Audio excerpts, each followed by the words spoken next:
Greetings, my champions. I want to welcome you to Live with Chatufa.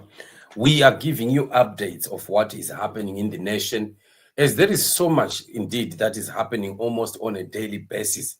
And most of these events, we cannot be able to talk about them all. So we have to be giving you some, just in brief, just to keep you abreast with what is happening in the nation. Emerson Mnangagwa's courts restore Tshabangu to fired Triple C position as impeachment is looming. We have seen the struggle that happened between Tshabangu and Washman Ngube in the past, where a letter was written firing Tshabangu from being the CCC Secretary General. And of course, we spoke about this and we said this is just but a big joke because nobody is going to let this go on like that, especially with Mnangagwa and his courts, captured courts for that matter. And there it is, boom. We are now seeing Tshabangu once again winning that case, and he has been restored. And how many times has this man been winning these kangaroo courts? And, we ask this question so many times because this is quite, very sad because we are now looking at a situation where Mnangagwa is looking at the impeachment, which is about to come, and the bribery that is happening in Tshabangu will have to be whipping his, MPs into line so that they can follow exactly what Emerson Mnangagwa wants. This is why they are giving back power to Tshabangu. They can't trust the other guys, although they work with them, but they don't trust them 100% as much as they can trust Tshabangu. So ZimLife reports here that Tshabangu wins a default judgment nullifying Triple C expulsion. A court throws out Welshman Ngube's affidavit declaring Triple C leadership position vacant. Right. So this remains quite a lot of interesting stories that are happening in the country. But we have to expect this to happen, especially at a time when Mnangagwa wants to save his face, at a time that is under so much pressure. And a lot are also ready to happen. So obviously, Tshabangu is an instrument in Mnangagwa's hand that will save him from the calamity that is about to face. Of course, I've heard many people talking about the issue of, the impeachment.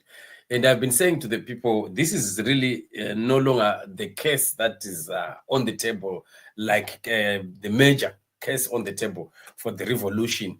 There are other things actually that are being put into place. The impeachment, well, while it can still try to go through or try to go on the 6th of May, it is really no longer the focus of the revolution. Quite many other things are coming, and other announcements are soon going to be said of what other direction things might be taking. So we need to continue just trusting God, especially God, for what God has said for us for this season of change. And we should continue to pray and not put our trust and faith in men, because men can fail. Men are human. Men can change. Men can be bought. Men can die.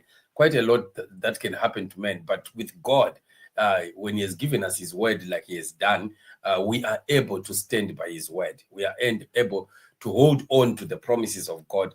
And indeed, we will come victorious at the end of the day. We know that change is inevitable in Zimbabwe, and change cannot be stopped by nobody. We are still watching to see where things are getting to. But it's exciting. It's exciting, really, what we are looking at. And quite very, very important that, the Lord is watching over his people to make sure he fulfills his word and his promises to the people of Zimbabwe. So let's continue to pray and believe God. Change is coming. Freedom is here. And God is with us, and God is in it. So let's see what will be happening on the struggle right now, or in the Triple C. And we've heard quite a lot of disturbing stuff that is going on, especially in this week with these Triple C MPs, people like Joanna Mamombe and that Nyandoro woman. It's nauseating. The things that they are saying on social media. You ask yourself, where did these people come from?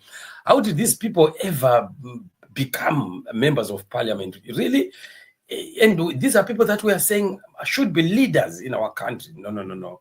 I think we really need to be seriously considering this issue of just picking people from the streets, some coming from bars, and we want to make these people our leaders. I think this thing needs to be fixed in our country, and we have leaders of integrity and leaders of respect. Then Zimbabwe can become a better nation. Otherwise, this is what it is, family. Let's continue to pray for Zimbabwe and believe God for Zimbabwe. You are blessed.